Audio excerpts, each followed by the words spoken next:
Bonjour à tous, c'est parti pour une capsule consacrée au jalon 1 de l'axe 1, la course à l'espace des années 1950 à l'arrivée des nouveaux acteurs. Depuis une soixantaine d'années, les rivalités entre les puissances sont les moteurs essentiels de la course à l'espace et du repoussement de la frontière extra-atmosphérique. Théâtre d'affrontements technologiques et idéologiques, l'espace est investi par les États pour asseoir leur souveraineté et leurs ambitions mondiales. La fin de la guerre froide fait apparaître de nouveaux acteurs nationaux, mais aussi plus récemment des entreprises privées qui restent sous la tutelle étatique. Comment les rivalités de puissance s'expriment-elles dans la course à l'espace? Grand A, l'espace, un lieu d'affrontement technologique et idéologique entre les deux grands. 1. Un enjeu d'abord nucléaire. À la fin de la Seconde Guerre mondiale, une course scientifique se met en place pour récupérer les ingénieurs nazis qui ont mis au point le moteur des missiles V2 pour l'Allemagne nazie, et en particulier Werner von Braun, exfiltré avec 1500 autres scientifiques par les États-Unis lors de l'opération Paperclip. L'URSS se concentre aussi sur les spécialistes des moteurs d'avions et de fusées présents sur le territoire qu'elle occupe. L'objectif recherché est de stabiliser les missiles balistiques et de leur donner une portée plus grande afin qu'ils puissent transporter des ogives nucléaires en territoire ennemi. Les premiers efforts sont employés pour envoyer en orbite terrestre des satellites. L'espace devient donc l'un des théâtres d'affrontements technologiques et idéologiques des grandes puissances, mais l'enjeu est d'abord lié au nucléaire. 2. Le temps des succès soviétiques. C'est la réussite soviétique du lancement du premier satellite Spoutnik par le premier missile balistique intercontinental Semyorka le 4 octobre 1957 qui lance la course à l'espace. Cette réussite est celle du programme spatial soviétique mené sous la direction de Sergueï Korolev. L'humiliation est d'autant plus grande pour les États-Unis que l'avancée soviétique est mise en scène pendant 22 jours avec la radiodiffusion du bip-bip du satellite ennemi. 2 mois plus tard, le 6 décembre 1957, la fusée chargée d'envoyer le premier satellite américain Vanguard explose devant les caméras du monde entier. Humiliés, les États-Unis décident d'investir alors massivement dans la recherche spatiale et donnent naissance en 1958 à la National Aeronautics and Space Administration, NASA. L'enveloppe budgétaire ne cesse de croître jusqu'à atteindre 4,4% du budget fédéral en 1966. L'avance soviétique se poursuit avec le premier vol habité par la chaîne Laika, mise en orbite basse le 3 novembre 1957, et le premier vol lunaire avec la sonde Luna 1 qui survole la Lune en janvier 1959. Le 12 avril 1961, c'est Youri Gagarin qui effectue un premier vol dans l'espace au cours de la mission Vostok 1. En juin 1963, ce sera la première femme, Valentina Tereshkova, à bord du Vostok 6. 3. Apollo et la victoire américaine. Le 25 mai 1961, le président américain John Fitzgerald Kennedy s'adresse au Congrès et promet qu'un Américain posera le pied sur la Lune avant la fin des années 60. Le 12 septembre 1962, JFK visite les installations du nouveau centre spatial de Houston et clame « We chose to go to the moon ». Il fait de l'espace une nouvelle frontière et invoque l'esprit pionnier américain. En 1969, l'objectif de Kennedy est atteint avec la réussite de la mission Apollo 11. Neil Armstrong, Buzz Aldrin et Michael Collins réussissent l'alunissage en direct sur les télévisions du monde entier. Cette réussite technologique et médiatique porte un coup au programme spatial russe qui ne parvient pas à aller sur la Lune. Les succès américains se poursuivent. En 1976, les États-Unis lancent la sonde Viking en direction de Mars. Ils mettent aussi en place une navette pour assurer des allers-retours vers l'espace. Elle sera opérationnelle en 1981 sous le nom de Columbia. 4. Une détente spatiale relative. En 1972, le président américain Richard Nixon et le soviétique Alexei Kosygin signent un accord sur l'exploration et l'utilisation pacifique de l'espace. C'est le début d'une coopération scientifique et technique avec le projet Apollo-Soyouz, un rendez-vous orbital entre les vaisseaux rivaux. Le 17 juillet 1975, les deux vaisseaux s'amarrent, mais aucune autre expérience ne sera reconduite avant la fin de la guerre froide. En effet, au début des années 1980, le retour des tensions aboutit à la mise en place du programme de défense américain Initiative de défense stratégique, IDS, appelé Guerre des étoiles dans les médias. Il s'agit d'un projet de bouclier spatial antimissile. Les dépenses spatiales et militaires sont relancées et elles contribuent en partie à l'effondrement économique de l'URSS. Grand B, les nouvelles puissances spatiales. 1. L'aventure spatiale française puis européenne. La course à l'espace est aussi pour d'autres États un moyen d'asseoir leur souveraineté et de s'affirmer à l'intérieur des blocs. C'est le cas de la France. L'aventure spatiale française commence dès la fin de la Seconde Guerre mondiale avec le lancement à partir de 1950 de la fusée-sonde Véronique, lancée depuis Amaguir, en Algérie. C'est le centre interarmé d'essais d'engins spéciaux qui sera restitué à l'Algérie indépendante en 1967. Mais c'est avec le retour au pouvoir du général de Gaulle en 1958 que la France met en place une véritable politique spatiale. Pour lui, l'indépendance nationale vis-à-vis des États-Unis ne peut s'enraciner que par l'acquisition de la dissuasion nucléaire et l'acquisition d'un statut de véritable puissance spatiale.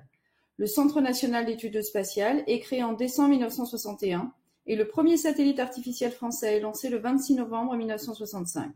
La France devient alors la troisième puissance capable de mettre sur orbite un objet artificiel. C'est la même année que le CNES choisit le site de Kourou en Guyane pour établir un centre spatial, centre de recherche et de lancement. Il sera mis en service en 1968.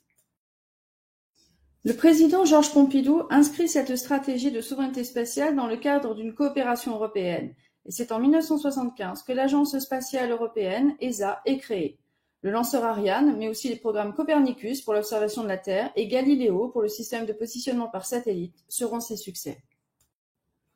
2. La Chine et l'Inde en quête de puissance. Le cas chinois est assez similaire au cas français par la volonté de mettre en place une politique d'indépendance nationale et de s'émanciper de la grande puissance. En effet, la création de la 5e Académie de recherche du ministère de la Défense en 1956 peut être considérée comme l'origine du programme spatial chinois et l'une des étapes essentielles dans l'accélération de la rupture entre la Chine et l'URSS.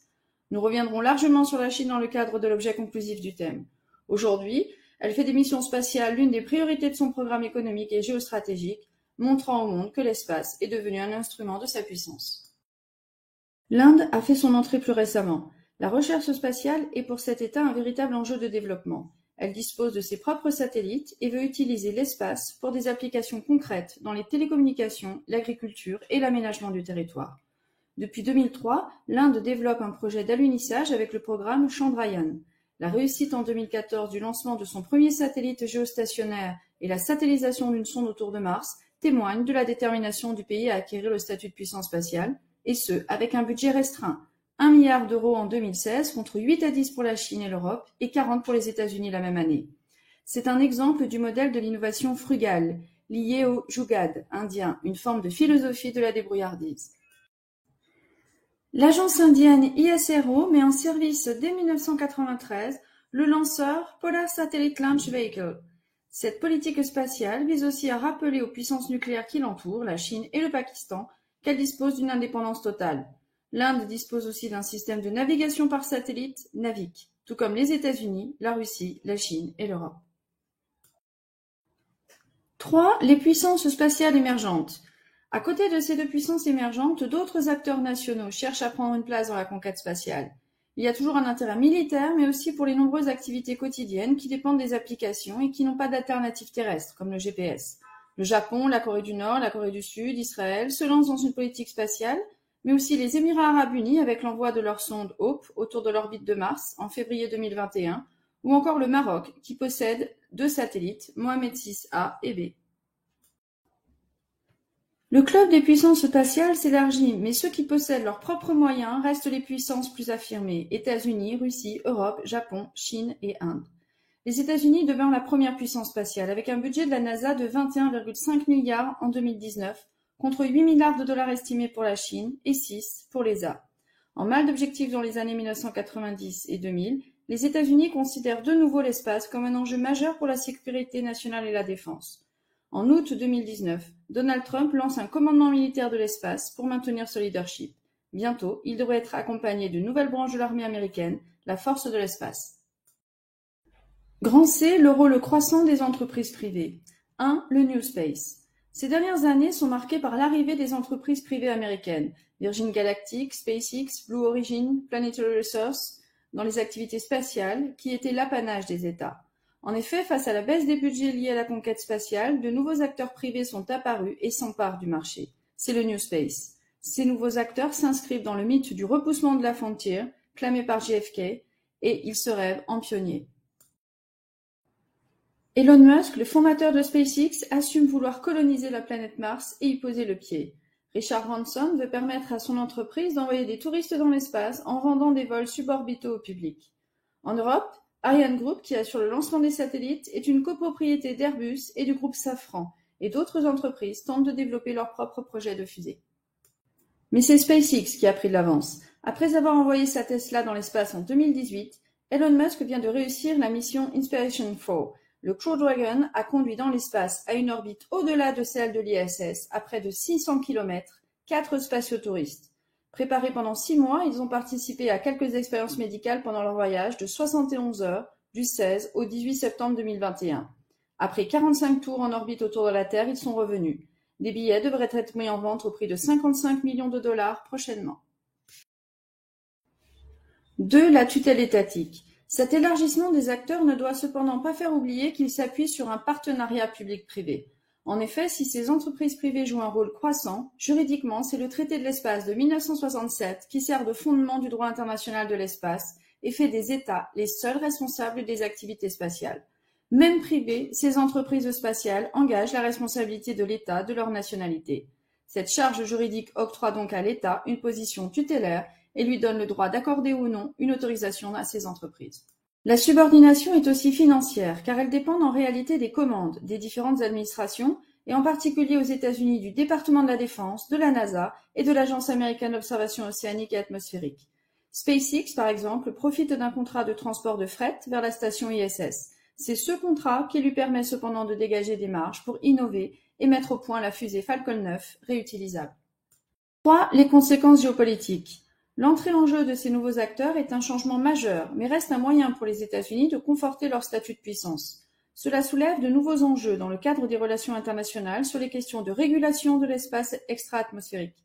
Le traité de 1967 affirme le principe de non-appropriation de l'espace par les États ou les personnes. Le Space Act de novembre 2015, adopté unilatéralement par le Congrès américain, autorise les citoyens des États-Unis, et donc les entreprises privées, à l'exploration et l'exploitation commerciale des ressources spatiales. Cet unilatéralisme effrite les liens de dépendance des entreprises privées à l'État et peut à terme être au cœur de protestations des autres puissances. Les rivalités politiques entre les puissances sont donc les ressorts premiers et essentiels de la conquête et de la maîtrise de l'espace. Les États articulent des logiques de puissance dure, hard power, par la recherche de la supériorité technologique et des stratégies d'influence, de puissance douce, le soft power, par la médiatisation de chaque exploit et donc de leur smart power. Les derniers événements de la course à l'espace posent aussi la question de l'exploitation de l'espace, de sa pollution et de sa privatisation. L'espace ne serait plus alors ce bien commun qu'il était. C'est terminé pour ce premier jalon. Merci et à très bientôt.